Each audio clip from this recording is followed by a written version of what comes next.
Ladies and gentlemen, we'd like to welcome to the show today Mr. Greg Smith. Greg is king of radio back home in Newfoundland, has been for a long time. He's the program director of VOCM, and he's helped me out over the years, helping get my music played, and has done that for countless other musicians as well. Greg is involved in all kinds of stuff, but recently he's involved in a thing called Visionaries of the Year. This is a program raising money for the blood cancer community. Is that correct? It is, yeah, for the Leukemia and Lymphoma Society of Canada. And thanks for having me on, Ken. And I appreciate this and turning the microphones the other way for once. Exactly. So what brought you into this, and why this choice when there's so many things out there to advocate for? Yeah, I mean, it was kind of an easy one to sign up to be honest with you. I've kind of done a few things with the Leukemia and Lymphoma Society over the last few years, following the passing of Chuck Lewis, who was a musician with the Masterless Men here. He lost his battle back in 2019. And shortly after that, I was invited onto a committee for their annual Light the Night Walk. And I really got introduced to what they do. I've met a lot of great people from that committee, and of course, Michelle Lambert, who was on the ground here in Newfoundland and Labrador with the society. And then from there, we've had a working relationship of promoting some stuff they've been doing. Hosted a program.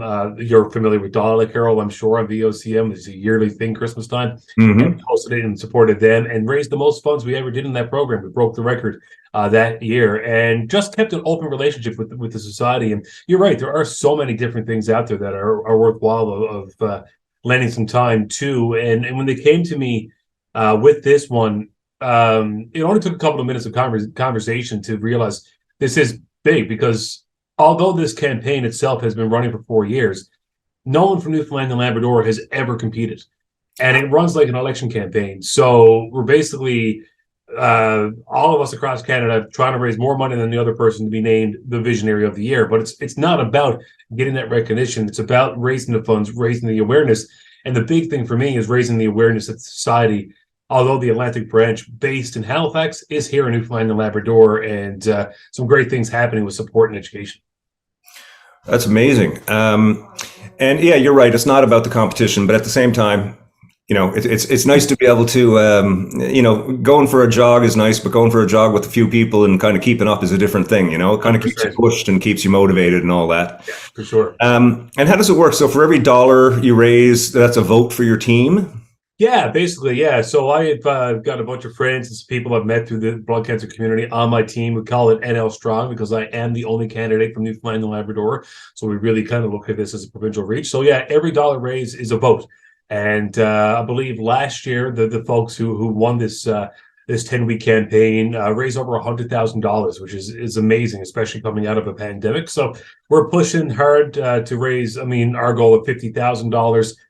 Because again, the awareness is key, but every dollar raised, is a vote, and hoping to top it up here. And I thank you for lending me some time with your audience to say, hey, click the donation button, because your funds are going to help a lot of people. And it's not just people battling blood cancers, it's their family, it's their friends, it's their support system all around them.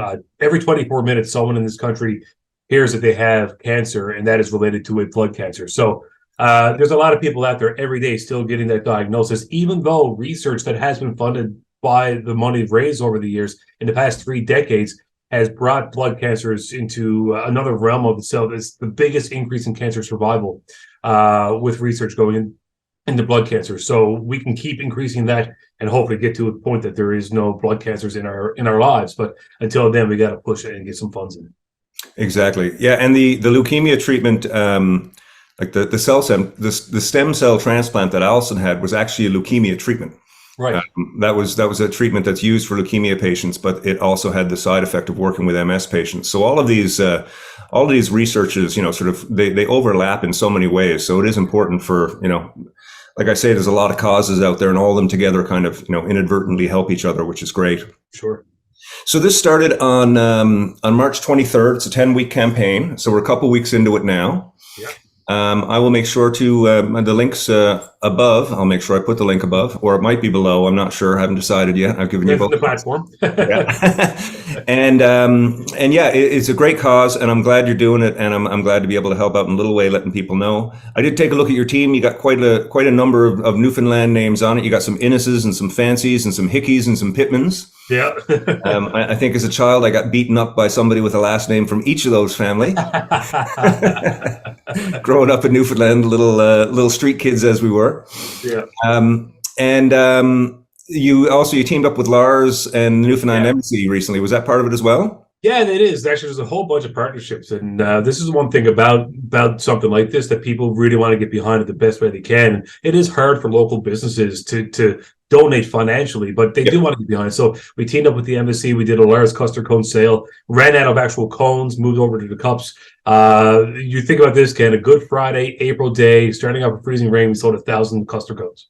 Hey. Pretty amazing. And then we got a bunch of other stuff in the works. We're working with the Newfoundland Growlers very soon. We're working with Smitty's Family Restaurants here in town.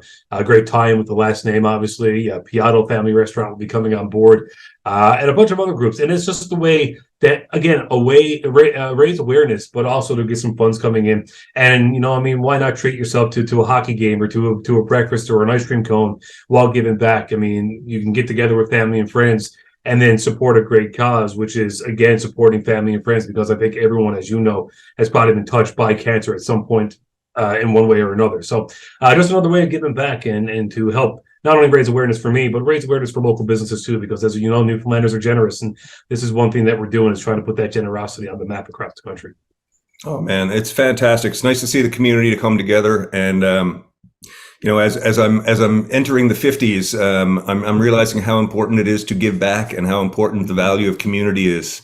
I think earlier in life, you're a kid and then you're an adult sort of struggling for 20 years trying to find your place. And then once you kind of settle in, it's like, oh, what do I do now? Oh, it's time to help out. And it's great to see you doing it. It's great to see the community rallying behind you.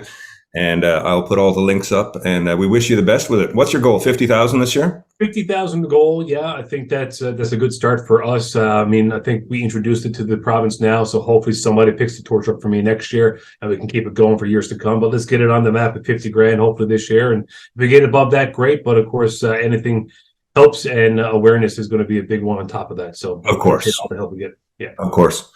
Well, thanks for taking the time to come on the show, Greg. We really appreciate it.